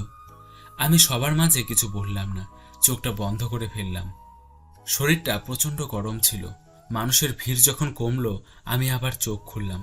চোখ বন্ধ করার পর একটু ঘুমিয়ে পড়েছিলাম। চোখ খুলে দেখি সেই মেয়েটা আমার মাথায় জলপট্টি দিচ্ছে। সেই মেয়েটা আমাকে দেখে আবার বাইরে যাবে, তখন তাকে থামালাম আর বললাম, শোনেন, কাউকে ডাকবেন না। মেয়েটা আর বাইরে গেল না। আমি মেঘ, আর আমাকে কয়েকটা লোক মেরে রাস্তায় ফেলে রেখেছিল। হ্যাঁ, আপনাকে সেখান থেকেই আনা হয়েছে, আর রাস্তাটা আমাদের বাড়ির পাশে। আমি আমার হাত নাড়াতে পারছি না, পাও নাড়াতে পারছি না। আপনার হাত পা তো ভেঙে দিয়েছে। আপনি কি গুন্ডা মাস্তান? না। তাহলে? আমি চুপ, কিছু বললাম না। বাবা ডাক্তার আনতেই গেছে। এটা বলে মেয়েটা বাইরে চলে গেল। তারপর ডাক্তার আসলো, আমাকে দেখে বলল হসপিটালে নিয়ে যেতে। এরা তাই করলো। হাতে পায়ে ব্যান্ডেজ, কয়েকদিন হসপিটালে থাকলাম। মনের মধ্যে সবসময় একটা খারাপ লাগা কাজ করছিল।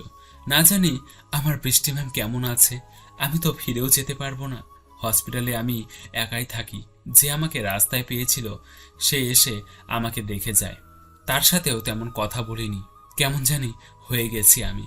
চারিদিকে যা ঘটছিল কিছুর সাথেই খাপ খাওয়াতে পারছিলাম না।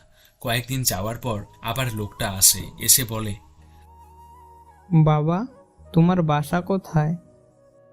আমি কিচ্ছু বলি না। আচ্ছা, বলতে হবে না। তুমি কি আমাদের বাড়িতে যাবে? আমি মাথা নাড়লাম, বুঝালাম হ্যাঁ যাব, তাছাড়া তো উপায় নেই। আচ্ছা, আজই তোমাকে নিয়ে যাব। সেদিন সন্ধ্যায় সেই বাড়িতে যাই আমি। লোকটা এই গ্রামের মেম্বর। একজনের কথা শুনে বুঝতে পারলাম, কারণ তার নামের পর মেম্বর শব্দ বলছিল সবাই। আমার জন্য আলাদা একটা রুম দিল। রাতে শুয়েছিলাম, ক্ষুধা লাগছিল। বাড়িতে আসার পর খাবার দেয়নি। ওই মেয়েটা একবার কি যেন নিতে আমার রুমে আসে। আমি তাকে বলি, শোনেন, কিছু বলবেন? আমার খুব ক্ষুধা লাগছে, কিছু খাবার দিবেন? মেয়েটা আমার দিকে কিছু সময় তাকিয়ে থাকলো। না থাকলে লাগবে না। না না, আমি আনছি। মেয়েটা কিছু খাবার নিয়ে এসে আমার সামনে রাখলো।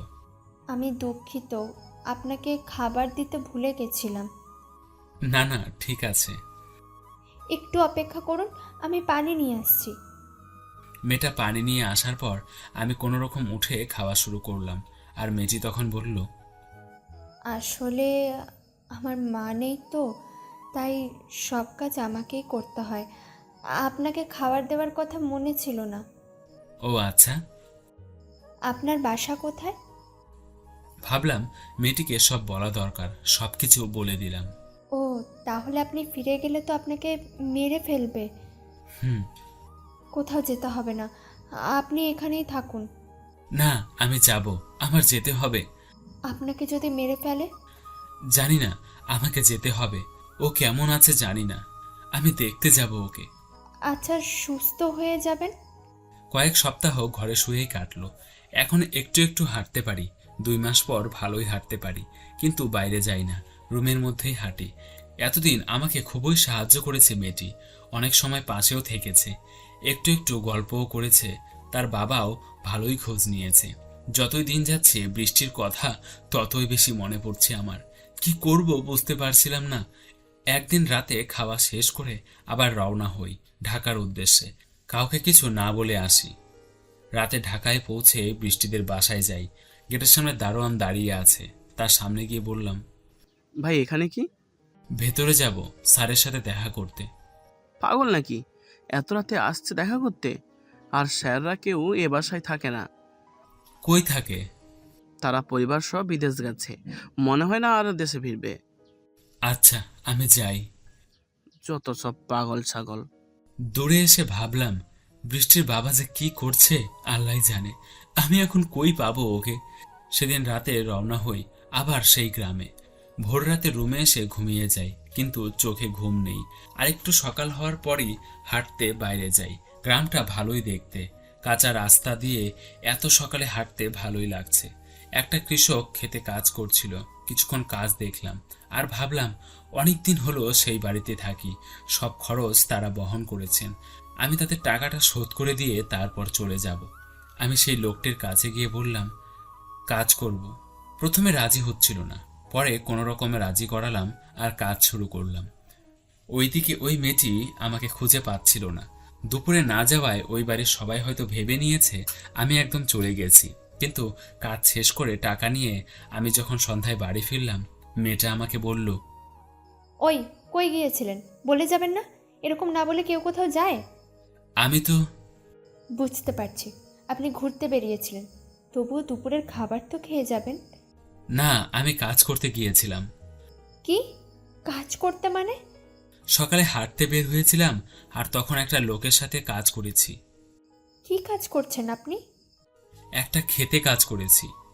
হায় আল্লাহ, এইটা যদি বাবা জানে আমায় একদম মেরে ফেলবে। আপনি আমাদের বাড়ির মেহমান হয়ে কাজ করছেন? এই যে টাকা। মেয়েটা টাকা হাতে নিয়ে বলল, কিসের টাকা? কাজ করেছি যে সেই টাকা। কত আছে? গুনে দেখেন। 100, 200, 300, 400। এই নিন, আপনার কাছে রাখুন। না, আপনি নেন। কি জন্য?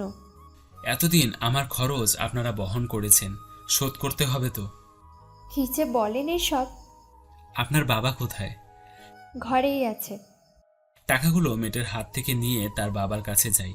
তারপর সালাম দিয়ে বললাম, আঙ্কেল। কিছু বলবে বাবা? এতদিন তো অনেক খরচ হয়েছে, একটা টাকাও আমার কাছে ছিল না। এখন এখানে থাকছি, খরচও হচ্ছে, আমি কিছু কিছু করে টাকা দিই। তুমি টাকা পাবে কোথায়? তারপর বললাম কাজের কথা। এটা কি করেছো তুমি? হ্যাঁ, আমি চুপ। কাজটা একদমই ঠিক করোনি। অনেকদিন তো থাকলাম, এখন আমি চলে যাব। কই যাবে? তোমার সব কথাই মেঘলার কাছ থেকে শুনেছি। মেঘলাকে? তুমি এখনো পর্যন্ত আমার মেয়ের নামই শুনোনি? তোমাকে যে এতদিন দেখাশোনা করছে ওর নামই মেঘলা। তুমি এখানেই থাকো আর আমি তোমাকে কাজ দেখিয়ে দিব, তখন কাজ করো, ঠিক আছে? আমার রুমে আসার পরপরই মেয়েটা মানে মেঘলা খাবার নিয়ে আসলো, একটু রাগ রাগ ভাব। একটা কথা বলি? জি বলুন। আপনি লেখাপড়া করেন? করব না কেন, অবশ্যই করি। কোন ক্লাসে? ইন্টারমিডিয়েট প্রথম বর্ষে। ও। খেয়ে নিন, ঠান্ডা হয়ে যাবে। আপনি রেগে আছেন কেন? বাবা কিছু বলেছে? জি না। তাহলে? আপনার জন্য সকালে খাবার নিয়ে অপেক্ষা করেছি, আবার দুপুরে অপেক্ষা করেছি। কোথাও গেলে বলে যেতে হয়, এটা জানেন না? সরি। আমার সামনে ইংরেজি কম বলবেন, আমি বেশি বুঝি না। দুঃখিত। হ্যাঁ ঠিক আছে, খেয়ে নিন, খাওয়া শেষ হলে ডাক দিয়েন, আমি এসে নিয়ে যাব। আচ্ছা। সেদিন রাতে খাওয়া দাওয়া শেষ করে শুয়ে পড়লাম। শুয়ে শুয়ে ভাবছি বৃষ্টির কথা। কতদিন দেখিনি তাকে। এমন একটা রাত নেই যে তার জন্য কান্না করি না। রাতে ভালোভাবে ঘুমাতেও পারি না। জানি না সে বিদেশ থেকে কখনো আসবে কিনা। সে কি আমাকে ভুলে গেছে নাকি আমার উপর রাগ করেছে? এসব ভাবতে ভাবতে ঘুমিয়ে যাই।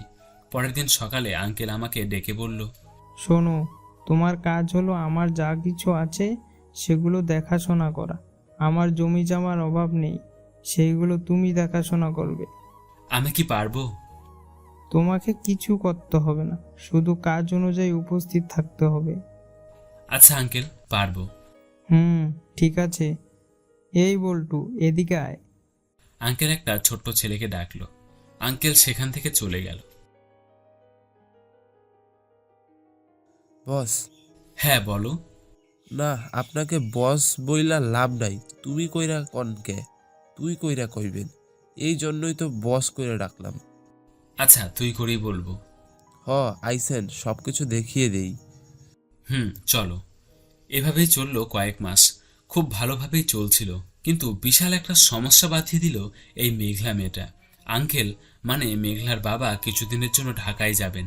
মেঘলারও যাওয়ার কথা, কিন্তু সে যাবে না। কি জন্য যাবে না তার কাছে থেকেই শুনি। আঙ্কেল তো রেডি, আপনি যাবেন না? না, আমি যাব না। কেন? আমার কলেজ আছে।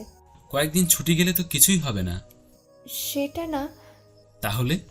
বসকে দেখার জন্য আমি আছি। চুপ, একটা থাপ্পড় দেব। বাবা বলেছে যে আমাকে প্রতিদিন কলেজে দিয়ে আসবেন আর নিয়ে আসবেন আপনি। ওই তো বাবা আসছে। মেঘ, বাবা, আমি কয়েকদিনের জন্য শহরে যাচ্ছি, ওকে একটু দেখে রেখো, আর যা বলে একটু শুইনো। আচ্ছা আঙ্কেল। মেঘলা মা, আব্বা, আপনি গঞ্জ থেকে তাড়াতাড়ি বাড়ি আসেন। আসমু মা, তুই সাবধানে থাকিস।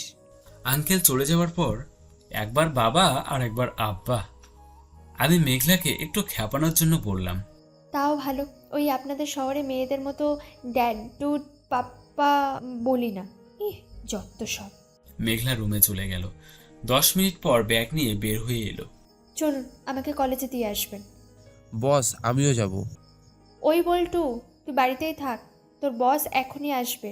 হ্যাঁ থাক, ওনাকে রেখেই আসবো আমি। রাস্তায় হাঁটছি। কলেজ কত দূর? এই তো এসে গেছি। আরো কত দূর যেতে হবে? 30 মিনিট। কি, এখনো 30 মিনিট? হ্যাঁ। হঠাৎ মেঘলা একটা বাড়ির সামনে দাঁড়ায় আর একটা মেয়ের নাম ধরে ডাক দেয়। কিছুক্ষণ দাঁড়ালাম, কিছু বললাম না, বুঝলাম তার ফ্রেন্ড হয়তো। কিছুক্ষণ পর একটা মেয়ে আসলো, যা ভাবছি তাই, মেঘলার ফ্রেন্ড। তার কাঁধেও ব্যাগ। মেয়েটি আমার দিকে একভাবে তাকিয়েছিল। কি রে মেঘলা, এইটাই কি তোর সেই মজনু? আমি মেঘলার দিকে জিজ্ঞাসাসূচক দৃষ্টিতে তাকিয়ে বুঝালাম, সেই মজনু মানে কি? এই হারামি, কি বলিস? চল, দেরি হয়ে গেছে। আমরা আবার হাঁটতে শুরু করলাম। ওই মেয়েটা কিছুক্ষণ পর পর আমার দিকে তাকাচ্ছে আর মুচকি মুচকি হাসছে। কোনো রকম মেঘলাকে কলেজে দিয়ে আমি বাড়িতে আসলাম। তারপর কিছু কাজ ছেড়ে আমি আর বল্টু দুজনে বসে বিশ্রাম নিচ্ছিলাম। হঠাৎ আমার মনে হলো দুপুরের জন্য তো রান্না করতে হবে, মেঘলার আসতে তো অনেক দেরি। বসেই যখন আছি তাহলে রান্নার কাজটা শেষ করে নেই। যেই ভাবা সেই কাজ, বল্টুকে নিয়ে রান্না শুরু করে দিলাম। খুব তাড়াতাড়ি রান্না শেষ করে আবার দুজনে বাইরে বসে আছি। কিছুক্ষণ পর দেখলাম মেঘলা তাড়াতাড়ি আসছে, হয়তো রান্না করবে, সেই জন্য কাছে আসার পর বললাম, দাঁড়ান। সময় নেই, রান্না করতে হবে। রান্না তো শেষ, আমি আর বল্টু মিলে রান্না করেছি।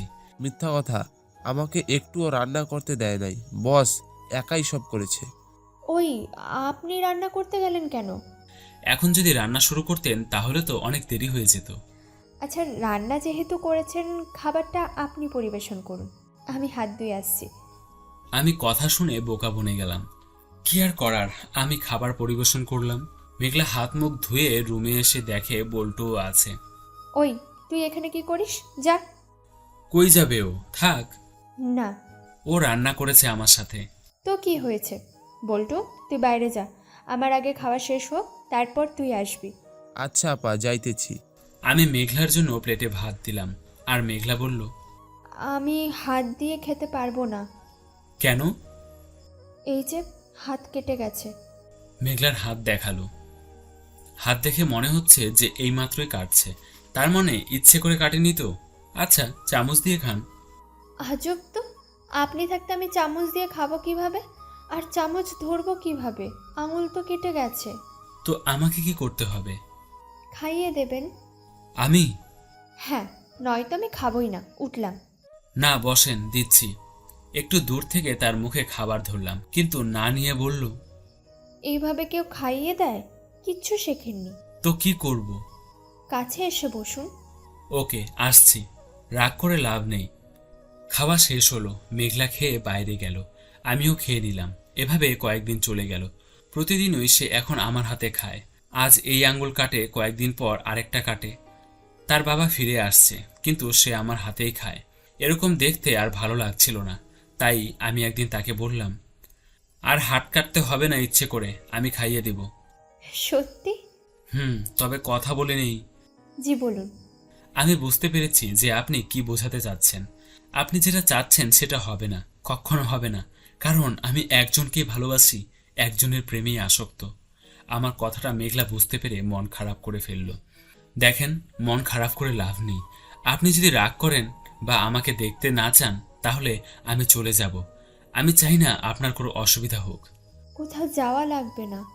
মেঘলা উঠে গেল। যাক, আগে ভাগে বলে দেওয়াই ভালো হলো। তারপর থেকে মেঘলা আমার সামনে আসে না, কথাও বলে না, খাওয়ার জন্য ডাকে না, আমার দিকে তাকায়ও না। আমার ভালোই লাগছে। হঠাৎ একদিন সন্ধ্যাবেলা আঙ্কেল ডেকে বলল, তুমি ওকে একটু ওর নানুর বাড়িতে দিয়ে এসো। আচ্ছা। আব্বা, আমি ওনার সাথে যাব না। দেখ মা, আমি অসুস্থ, এত পথ যেতে পারবো না। আচ্ছা, যাচ্ছি। তারপর আমি আর মেঘলা রওনা দিলাম মেঘলার নানু বাড়ি। মনে হচ্ছে হেঁটেই যেতে হবে, কি আর করার। হাঁটছি তো হাঁটছি। আমি মেঘলাকে জিজ্ঞেস করলাম, আর কত দূর? কোনো কথা নেই। আপনার নানা নানি বেঁচে আছে? তাও কোনো কথা বলছে না।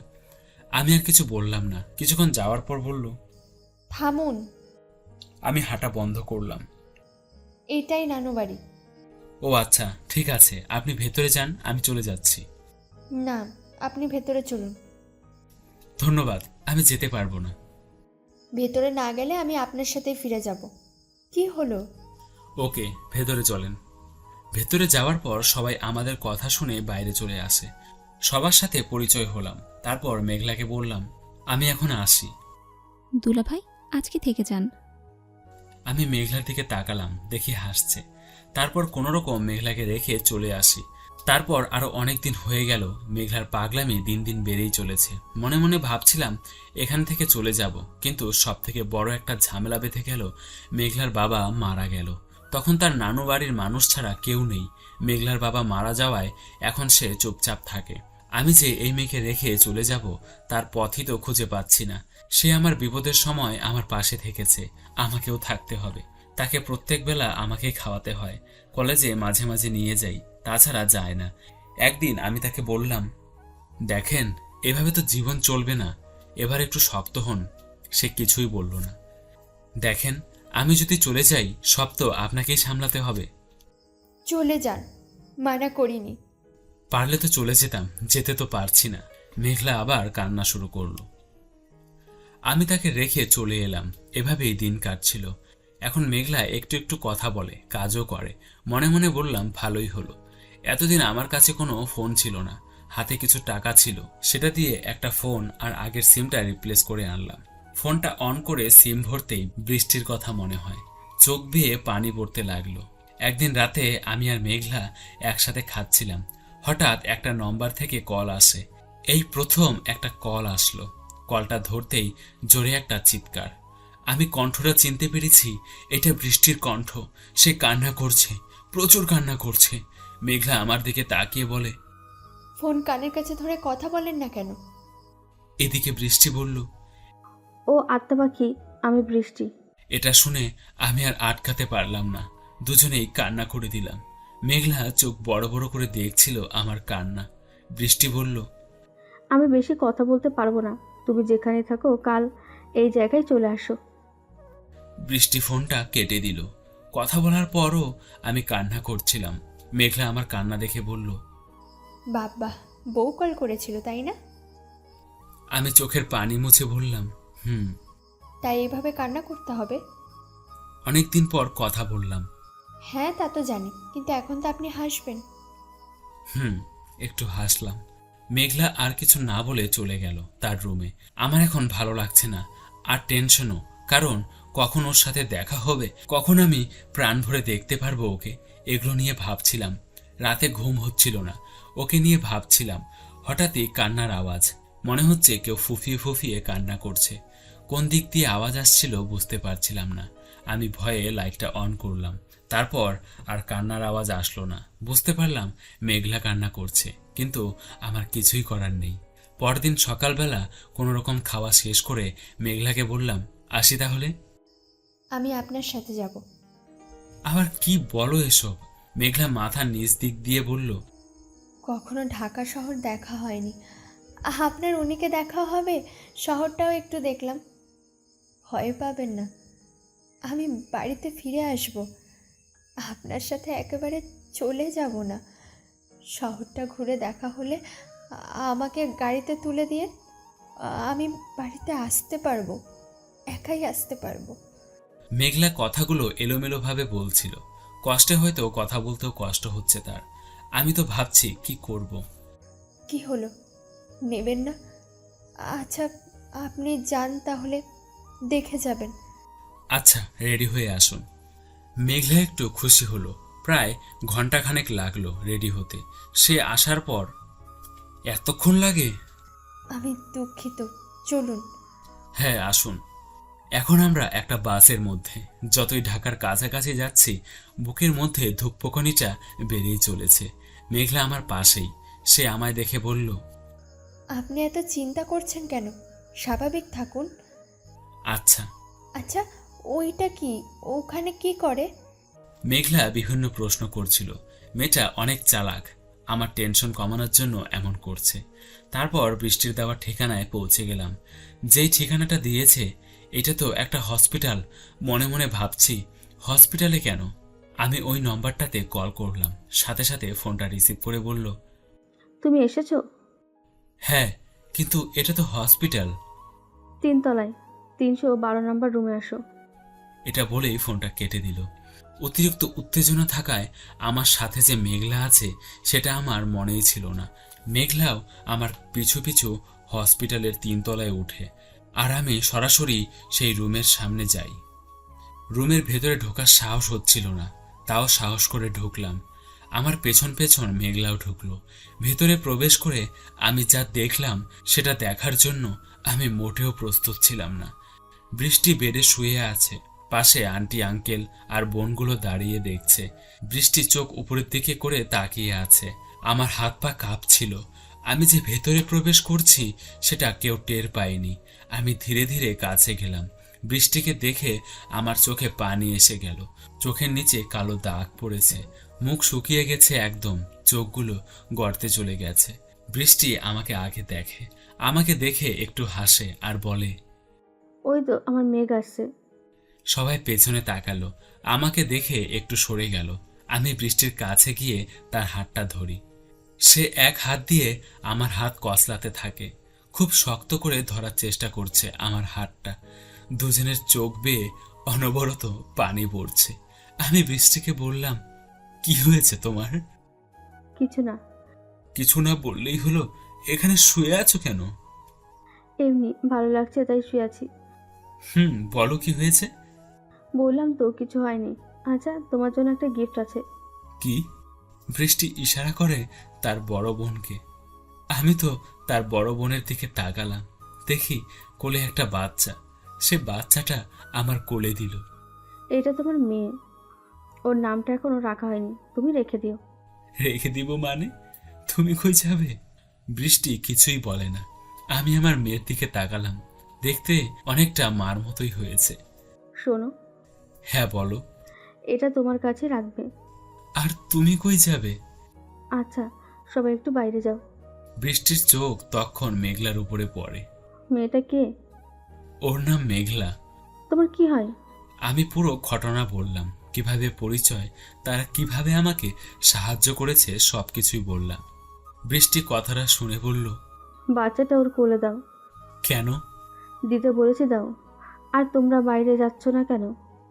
বৃষ্টির কথা শুনে সবাই বাইরে চলে গেল, কিন্তু মেঘলাকে বৃষ্টি যেতে দেয় না। বৃষ্টি তাকে থাকতে বলে। তারপর বৃষ্টি কষ্ট করে একটু উঠে আমাকে জড়িয়ে ধরে চিৎকার করে বলে, আমি আর অল্প কিছুক্ষণের জন্য এই পৃথিবীতে আছি। কি যা তা বলছো? এসব বলতে হয় না। হাতটা পাখি, আমার ক্যান্সার হয়েছে। কি বলো এসব? না, কিচ্ছু হয়নি তোমার। বৃষ্টি আবার বেডে শুয়ে পড়ল আর বলল, তোমার হাতটা আমার হাতের মধ্যে দিয়ে রাখো, আমার খুব খারাপ লাগছে। আর তোমাকে কিছু কথা বলবো। কিচ্ছু হবে না তোমার, তুমি আস্তে আস্তে বলো। তোমার সাথে সেদিন যে এমন হয়েছে সেটা আমি জানতাম না। বাবা আমাকে অন্য কিছু দিয়ে বুঝিয়ে দিয়েছিল, সেটা তোমাকে বলে এখন সময় নষ্ট করব না। পরে বাবা আমার কাছ থেকে ক্ষমা চাই আর আমাদের সম্পর্কটা মেনে নেয়, কিন্তু ততক্ষণে অনেক দেরি হয়ে গেছে। আমার তখন ক্যান্সার ধরা পড়ে। ভাগ্য ভালো মেয়েটা তার আগেই পৃথিবীতে আসছে। আমার ক্যান্সার ধরা পড়ার পর শুধু টেনশন করতাম যে তোমার মেয়ে তোমার কাছে পৌঁছাতে পারবো কিনা। অনেক টেনশন করেছি। তোমার কিচ্ছু হবে না, ভালো ডাক্তার দেখাবো। গাধা একটা, আমি তো বিদেশ থেকে আসছি, সেখানেই কোনো কাজ হয়নি, তারা ফিরিয়ে দিয়েছে। তারপর তোমার জন্য এখানে। এগুলো বলো না প্লিজ। যেটা সত্যি সেটাই বলছি। আমি সহ্য করতে পারবো না। হই, আমার দিকে তাকাও। তোমার জন্য তো একজনকে রেখে গেলাম, তোমার মেয়েটাকে আগলে রেখো। একটা প্রশ্নের উত্তর দিবা? বলো। মেঘ বৃষ্টির সম্পর্ক তো এমন হওয়ার কথা ছিল না, তুমি আমাকে ছেড়ে চলে যাচ্ছ কেন? শোনো, মেঘ বৃষ্টিকে খুব ভালোবাসে, আমার বৃষ্টিও তাকে খুব ভালোবাসে, কিন্তু একসময় মেঘ থেকে বৃষ্টি আলাদা হয়ে যায়। না, ওইটা আলাদা। ওইটা এটা একই। আর আমি তো সব নিয়ে যাচ্ছি না, তোমাকে কিছু দিয়ে যাচ্ছি। ও আত্মা পাখি, এভাবে বলো না। আচ্ছা শোনো, আমি মারা যাওয়ার পর মেঘলাকে তুমি বিয়ে করে নিও, যদিও রাজি থাকে। কারণ দেখো, আমার মেয়েটা এতক্ষণ কান্না করছিল, আর ও কোলে দেওয়ার পর একটু কান্না করছে না। ওর কাছে ভালোই থাকবে আমার মেয়ে। পারবো না আমি। আমি বলে গেলাম, কথা রাখলে রাখবে, না রাখলে নাই। দেখো, এসব বলো না। আমি যা বলছি সেগুলো শুনবা, না হলে কি? ভূত এসে তোমার ঘাড় মটকাবো। কথাটা বলার পর বৃষ্টি কান্না করে দিল। আমি তোরে ছেড়ে যেতে চাই না রে। আমার আর বৃষ্টির কান্না দেখে মেঘলাও দাঁড়িয়ে দাঁড়িয়ে কান্না করছে। ও আত্মা পাখি, আত্মা পাখি, হুম শোনো না, আমার কপালে একটা কিসি দাও। আই লাভ ইউ সোনা, আই লাভ ইউ আত্মা পাখি। তারপর বৃষ্টি তার 2 হাত দিয়ে আমার গালটা ধরলো, আমাকে একটু কাছে নিল, ঠোঁটে একটা চুমু দিল, কপালে একটা চুমু দিল। আমার দিকে এভাবে কিছুক্ষণ তাকিয়েছিল, তার চোখ বেয়ে পানি পড়ছিল, আর হঠাৎই একটা ছোট্ট নিঃশ্বাসে সে চুপ হয়ে গেল, আর কোনো কথা বলছে না। আমি আর কথা বলতে পারছিলাম না। আমি বুঝছিলাম সে পৃথিবীতে নেই, কিন্তু আমি কান্না করতে পারছিলাম না। আমি পাগলের মতো হয়ে বললাম, আত্মা পাখি, এখন কিন্তু অভিনয় করার সময় না, এখন উঠো, আমরা একটু ঘুরতে যাব। সে চুপচাপ আমার দিকে তাকিয়ে আছে। এই উঠো, আজকে তোমার টাকা খরচ করতে দিব না, যা খরচ হয় আমি দিব। সে কিছুই বলছে না, একভাবে তাকিয়ে আছে। তুমি আজ আমাকে টাকা দিতে মানা করবে না, ঝগড়া করবে না। ও বুঝেছি, অভিমান হয়েছে তাই না? আচ্ছা, সব খরচ তোমার, আমি 1 টাকাও দিব না, শুধু খাবো। কেউ একজন এসে বলল, ও আর নেই। তারপর চিৎকার দিয়ে আমি জ্ঞান হারাই। আত্মা পাখি। বৃষ্টির দাফন শেষ হয়, আমরা গ্রামে চলে আসি। আমার মেয়েটাকে মেঘলা সবসময় দেখাশোনা করে, কিন্তু আমি বৃষ্টির কথা ভেবে ভেবেই দিন শেষ করি। এভাবেই দিন চলছিল। একদিন মেঘলা আমার মেয়ের সাথে কথা বলছে, আর আমাকে শুনিয়ে শুনিয়ে বলছে, রুহি আম্মু, মেয়ের নাম রুহি, নামটা মেঘলা রাখছে। তোমার বাবাকে তোমার মা অনেকগুলো দায়িত্ব দিয়ে গেছে, কিন্তু সে একটা দায়িত্ব ঠিকঠাকভাবে পালন করছে না।